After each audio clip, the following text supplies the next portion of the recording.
Hello and good day to everybody. Um, Today we'll be learning how to rig a character inside of Adobe Animate. There are various techniques that you can obviously use to rig your character, and I'll be showing you how to create this type of character using a combination of parenting as well as bones inside of Adobe Animate. To kick things off, we will have to first click on create. The size of the document that I'm using is a 1920 by 1080. That, go ahead and select the file, import, and choose your illustrator character that you created. Now, if you guys want me to show you how to create an illustrator character inside of Adobe Illustrator, just let me know and I'll do a video on that. There are certain things about your character that need to be prepared well so that the joints of your character rotate well, especially if you're working on a character that has outlines. So once you've imported and your character and also selected all the different elements or layers that you need, I'll just resize my character and place him on the page. And the first thing that we'll need to do is basically convert all the different parts of our character into what we call symbols. By converting our character's layers into symbols, this will basically allow us to attach bones onto the character. I won't be rigging the entire body using the bones. I'll only be using the bones on the arms and legs. The one frustrating thing about rigging a character inside of Adobe Animate is that all those layers become a single layer. Yes, I know you can still go inside of that single layer, but it just makes certain tasks very difficult to do, especially when it comes to animating your entire character on a single layer. But this technique will at least separate the arms, the legs, and the body, as well as the facial features of the character, allowing us to basically do lip sync without having to stress about affecting the armature layer, essentially. This is basically how you'd go about adding in your symbols. You basically have to go to modify and select convert to symbol. Do this for each layer. A shortcut for this is obviously F8. You can use F8 and then just rename or name that particular symbol according to the layer name. I will be fast forwarding this part of the clip just so that you guys don't have to sit and watch me convert all these layers into symbols. I wish After Effects had some sort of a operation whereby you can select all your layers and they individually symbolize them. Because if I were to select all the layers and choose symbolize, it would merge it into one layer essentially, which is obviously something that I do not want.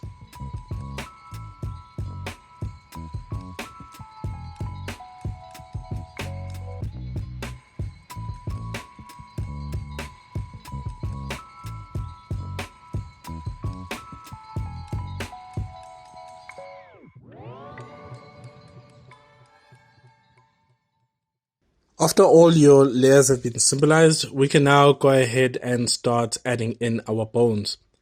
So we will then first select the bone tool, and then where we expect each bone to rotate or each limb to rotate, we will place the bone. I will be adding in a controller layer at the end of the hand that will basically assist us in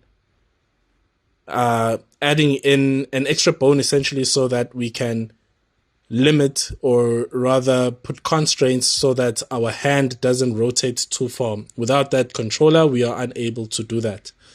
And also it just makes it easier to move the character's limb. We need to add this controller to the end of each limb, such as the hands and the feet. Some people also add this controller to the top of the head, but I feel for this situation, I don't necessarily have to do that. So let me go ahead and just add in the bone. from the palm or the hand right to that controller, and I need to do it for the other limbs as well. So I'll do that in a bit. We also need to make sure that the pivot points are in the area where the bone or joint should be rotating.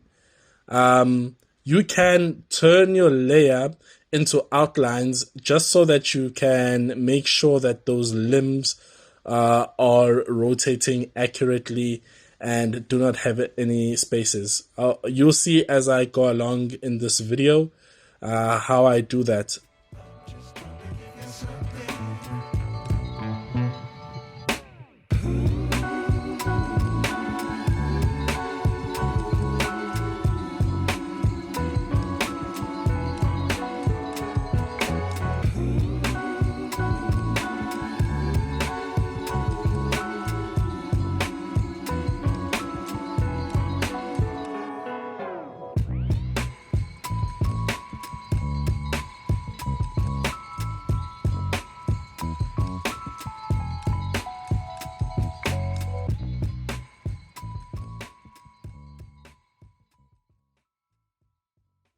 So as you can see right above your layers, there's this button where you can click on it and then turn all your layers into outlines. This can basically help you to accurately pinpoint where the joint rotation could be. I obviously have already prepared my character nicely inside of Adobe Illustrator so that the limbs do rotate correctly after placing in the bones. As you can see, the joint of the knee does not have any breaks, and there is no line that's going across the knee. Again, just let me know if you guys need a video on Illustrator on how to prepare your character for rigging.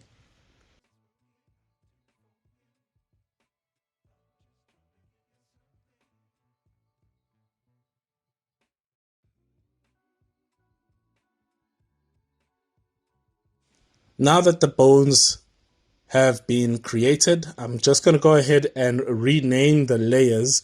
For example, the left arm, the right arm, the left leg, and the right leg.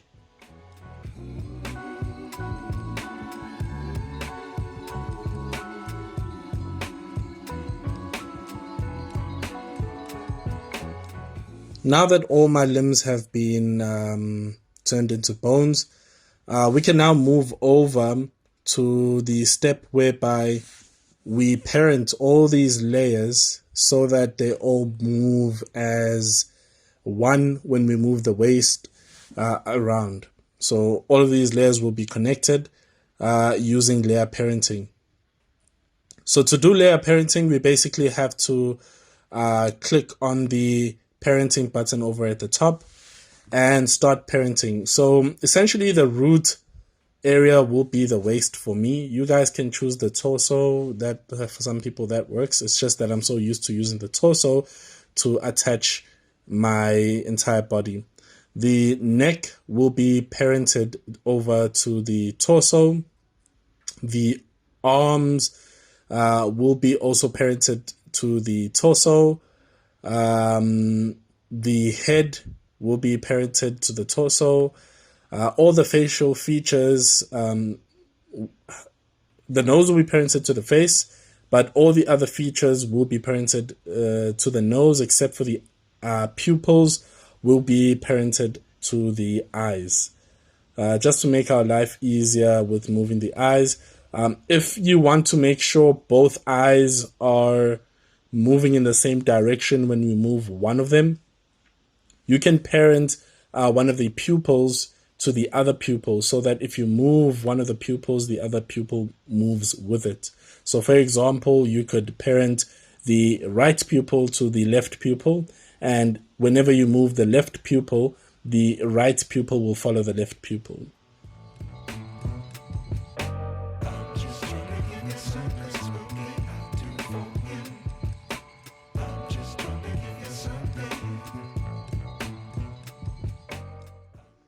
After you've parented all your layers, I do notice that after looking at the video, I didn't parent my arms as well as the legs to the waist and torso. Just make sure that you do that on your end to make sure that the whole body moves together.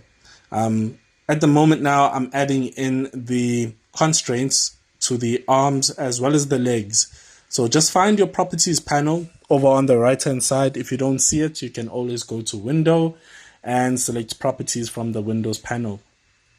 And after you've selected properties, it should appear on the right hand side.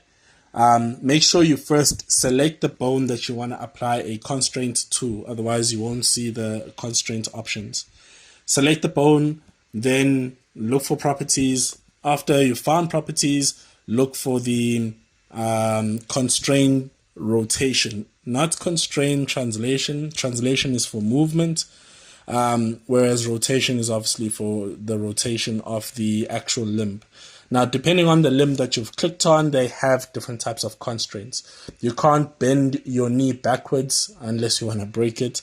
You can't bend your elbow backwards either. So just make sure that the constraints are in the right direction of that particular limb.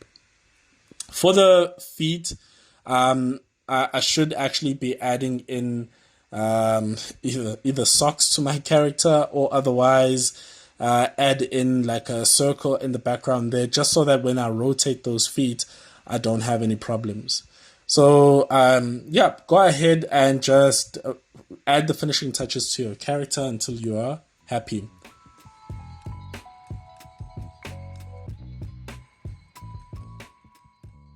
Finally, we have reached the end of our video, guys. It didn't take too long. It's around 30 minutes to rig a character. But yeah, we've reached the end of it, and I hope you guys learned and took away something from this tutorial. If you guys have any questions about what we covered today, go ahead and write a comment. If there's anything else that you would like to learn inside of Adobe Animate, go ahead and just give me a shout out and ask away. Let me know if you enjoyed this. Thank you so much for joining me. Have an awesome one. Cheers.